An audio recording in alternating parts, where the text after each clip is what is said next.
This is Monday Morning Matters episode 48, and we are live with the issue of alcohol and weight management, which is something that a number of you had asked me to cover.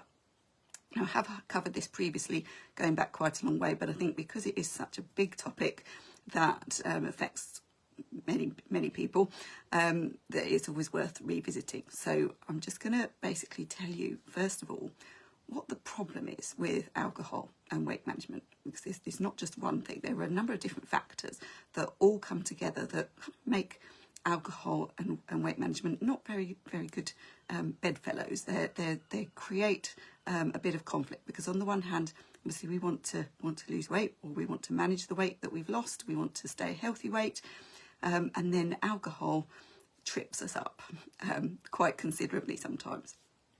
So first of all, I think it's really important with anything that we're trying to manage that we understand what's behind the problem. Because if we don't really understand what's behind the problem, then it's hard to know what to do about it. So I'm just going to give you a little bit of information around what the reasons are as to why weight management and alcohol don't really go very well together, and then also what you might be able to do about that to find some kind of compromise, because that's what it's all about with weight management. It's not all about, being perfect at one extreme and then, going completely off the rails at the other extreme. There's lots of space in between that we can work within.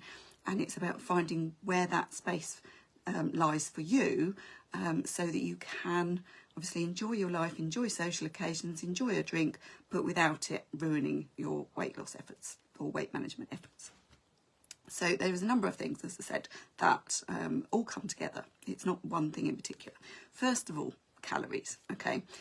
Alcohol has calories in it, but they are empty calories. There's no nutritional benefit to us from drinking alcohol, okay? So the calories that you consume do not do anything for you other than add to our waistlines. So first off, if we are drinking, for example, a bottle of wine, that's quite easy for many people to get through. A bottle of wine on an evening out, that's a whole meal's worth of calories, okay? So you are in effect having two meals if you're having a meal and you're also having a bottle of wine, okay?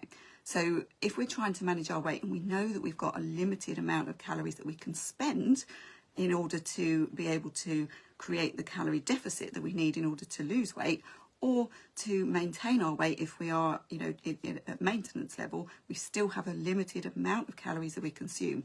So if we are wanting to drink a bottle of wine, which is a meal's worth of calories, we've got to make sure we've accounted for that if we're also going to be able to achieve our weight management goals. So that's the first thing. The second thing is that it has a big effect on our blood sugar. So our liver, okay, when we are just going about our normal life, our liver is working hard in the background, making sure that our blood sugar levels are stable, and it releases glycogen, which is kind of like a stored form of sugar from our liver and our muscles. It releases that into our bloodstream to kind of top up our blood sugar so that we stay healthy. But the problem is that when we drink alcohol, the liver knows that it's a poison. And the liver's job, one of the liver's jobs, is to detoxify us. So if we have taken in something it considers to be a poison, it's going to be prioritising the alcohol, okay? And it's going to be processing that, which means that it's not going to be able to do the topping up of the blood sugar that we need in order to keep ourselves stable and healthy. So, of course, what's going to happen is a little while later, if we haven't eaten before we've been drinking, or even if we have, depending on what we've had, we're suddenly going to get an attack of the munchies, because we're suddenly really hungry, because our body needs the sugar and the liver cannot release the glycogen from its stores because it's too busy processing the alcohol. So if you're familiar with the late night munchies when you've been drinking, that will be why. So that's another issue. And of course, not only does alcohol affect our judgment, if we're also then feeling really hungry because our blood sugar is perhaps not stable, then we're going to eat, aren't we? No matter what our resolve is or whatever it was before we went out or before we started drinking, we're going to be really up against it. And especially if we're in a social occasion where there's lots of other people drinking and they're egging us on to partake in the takeaway or whatever it might be that is, or the snacks, you know, the nibbles that come out, you know, we've all been there. So, you know, we're really up against it by this time. So of course our resolve's going to go out the window and we're just going to go, oh, sod it, I'll just have the munchies, I'll have the food, I'll have the drink, I'll just, you know, maybe I'll have some more drink because, well, we've started now, may as well carry on, you know. So, and then of course that's more calories, more poison that the liver has got to deal with. And so you can see how the situation can escalate from your perhaps carefully planned resolve of I'm only going to have one or I'm not going to eat anything. So, and then after that, we haven't finished yet, because then we wake up with a massive hangover the next day, or we may not have a hangover. We may not have drunk enough to get a hangover, but we may still be feeling a little bit ropey the next day. And of course, if we haven't had a good night's sleep, because alcohol affects the quality of our sleep, then we're going to be waking up in the morning, we're going to be craving sugar, we're going to be, you know, perhaps feeling low mood. There's a very, very strong association between alcohol and mood and anxiety and things like that. So, of course, if the next day we're feeling ropey, we're going to be reaching for all those things we're trying to avoid. So there's a number of things there that are stacked up against us. So what do we do about it? First of all, I think the most important thing is don't think, oh, well, I'm going out to drink and it's all these calories, so I'm not going to eat anything. That's the worst thing we can do, because our blood sugar levels are not going to be stable and we're just going to end up causing ourselves more problems as I've just described. So make sure that you eat a good balanced meal before you are drinking. And if you want to obviously have some alcohol, it's about considering your overall budget, whether that's for the day or for the week, whatever works for you, and think about where you might be able to fit in a certain amount of alcohol that you want to drink. But also knowing your past behaviour, because obviously our past behaviour is a great indication of what we're likely to want to do in the future. Use that experience and think, okay, I know myself best. I know where my weak moments are. I know what I need to watch out for, and make sure that you've planned for them. So if you know that you get the munchies after a certain period of time, and you want to avoid perhaps going for the peanuts and the other really high calorie snacks or the takeaways, have a small healthy snack in your bag so that you can just have that. And that will take the edge off, you know, the urge that you're feeling, and put a limit on how much you're prepared to drink and stick to it. And obviously, if you are able to, you know, have a decent meal before you go out, you're less likely to drink as much, because you're more satisfied. Because I think, you know, when we can often think, oh well, we drink to perhaps, you know, satisfy some hunger. And of course, if we're not hungry because we've eaten a good meal before we go out, we're going to be protecting ourselves from the biggest impacts of the alcohol.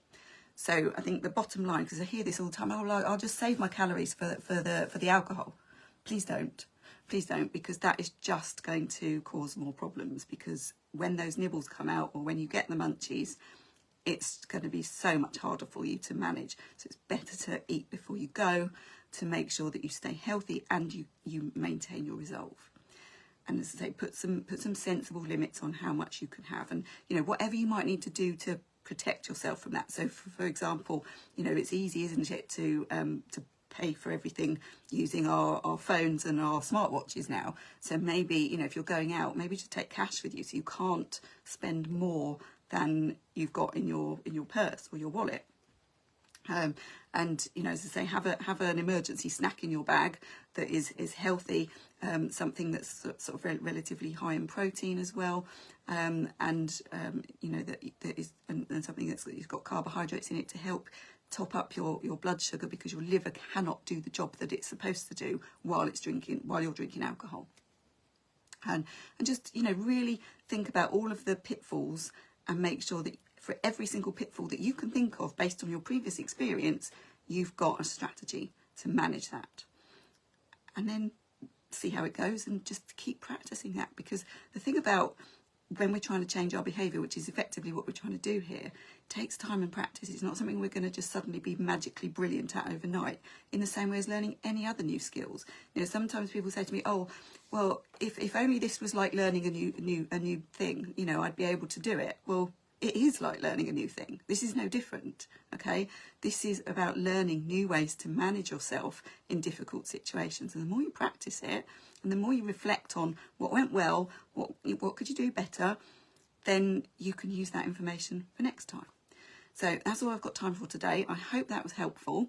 Please let me know in the comments if you've got any questions, and obviously, do re-watch this later if you need to, because I know I've packed quite a lot in here, and obviously you may wish to just sort of to refresh and think about how you might be able to use this information on your next night out. And please let me know. I'd love to know if you apply any of this stuff and then how it goes, and perhaps share with me what you've learned and how you might do it differently next time.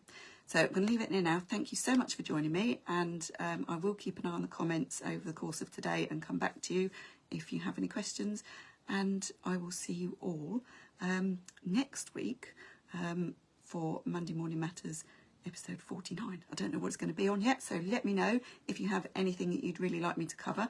And also, just to remind you, you may have seen I've got a brand new programme starting on the 1st of August called Beating Overeating. It's a month-long programme. It's 4 live sessions that take place weekly, but in addition to that, you get me on tap for the whole month. So as we've been doing in the monthly challenge here, in the July challenge here in the group, if you've liked that and you found that helpful, just imagine how much more helpful it could be if you've got me on tap in your inbox every day.